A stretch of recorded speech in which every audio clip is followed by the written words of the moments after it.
Donc, je m'appelle Sophie Bouléon, je suis conseillère en arboriculture fruitière à la Chambre d'agriculture. J'anime un réseau DEFIT dans le cadre du plan Éco-Phyto. Donc un groupe DEFIT, c'est un groupe de producteurs, ils sont 9, ils sont tous volontaires et bénévoles et ils sont engagés dans une démarche de réduction d'utilisation des produits phytosanitaires.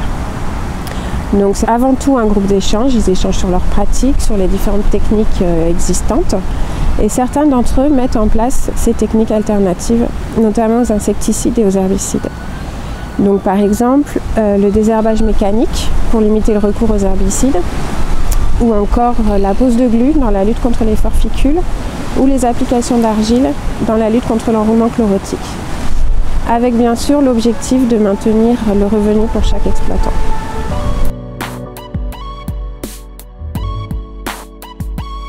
Sébastien Pignero, j'habite Châteaubourg et je fais une exploitation de 13 hectares avec mon fils en GAEC depuis 2003. Yves Gélus, je travaille avec mon épouse sur une structure qui s'appelle les Vergers du Puy à Brin, dans le nord de la Drôme. Nicolas Machon, donc je suis installé depuis 98, donc sur une exploitation d'une trentaine d'hectares Viti-Arbo. Je suis rentré sur le réseau DEFIT suite à une demande déjà de la technicienne de notre groupement de fruits. Donc, le réseau m'a apporté des échanges avec d'autres producteurs. Donc ça m'a permis de valider certaines techniques que j'employais déjà, notamment sur les traitements de conservation. Et puis ça m'a permis, notamment pour le traitement à l'argile, d'échanger, d'avoir de nouvelles informations, d'avoir des contacts sur les produits à utiliser, la façon de travailler et du coup de me lancer. Donc l'argile s'applique en fin d'hiver, au moment du vol du psylle, qui est le vecteur de la maladie de l'enroulement chlorotique. On détermine le vol par débattage et dès que le vol commence, on applique les argiles qui font une barrière physique sur les arbres pour éviter les piqûres par l'insecte et donc la transmission de la maladie. On est quand même pas mal encadré avec les techniciens et les producteurs qui sont à même aussi de répondre à certaines questions qu'on se pose.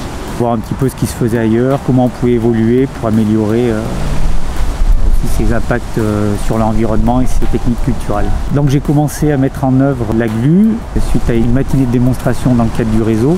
Donc j'avais mis sur une parcelle d'1 hectare au début, puis après généralisé tout de suite l'année suivante, suite aux bons résultats qu'il y a eu. Voilà.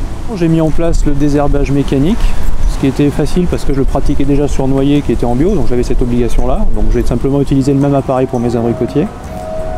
J'ai utilisé un peu de glu sur certaines variétés pour les perce-oreilles. Et puis surtout, j'ai mis en place les traitements à l'argile au moment de la floraison pour lutter contre le psylle du prunier qui transmet une maladie qui s'appelle l'enroulement chlorotique de l'abricotier.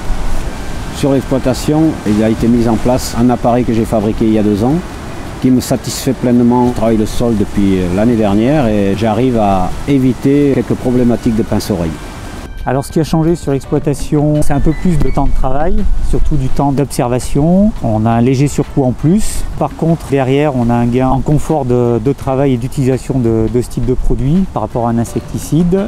Alors cette technique a évidemment des avantages et des inconvénients. L'avantage qui pour moi est primordial, c'est que je n'utilise plus du tout d'insecticides de synthèse sur mon exploitation, puisqu'après plus tard sur l'Anartia, qui est un lépidoptère qui s'attaque aux abricotiers, sur mon exploitation je n'ai pas une forte pression, donc je peux m'affranchir de ce traitement-là. Donc grâce à ça, j'ai tout supprimé.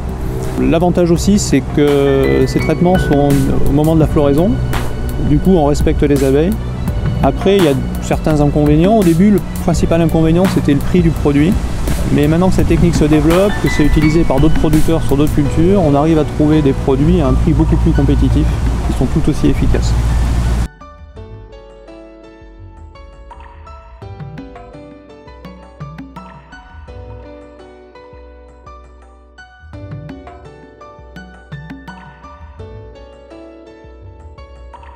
Dans ce groupe, on arrive à montrer qu'il existe des pistes intéressantes pour réduire l'usage des produits phytosanitaires, notamment des insecticides, puisque certains producteurs arrivent aujourd'hui à ne plus en appliquer aucun.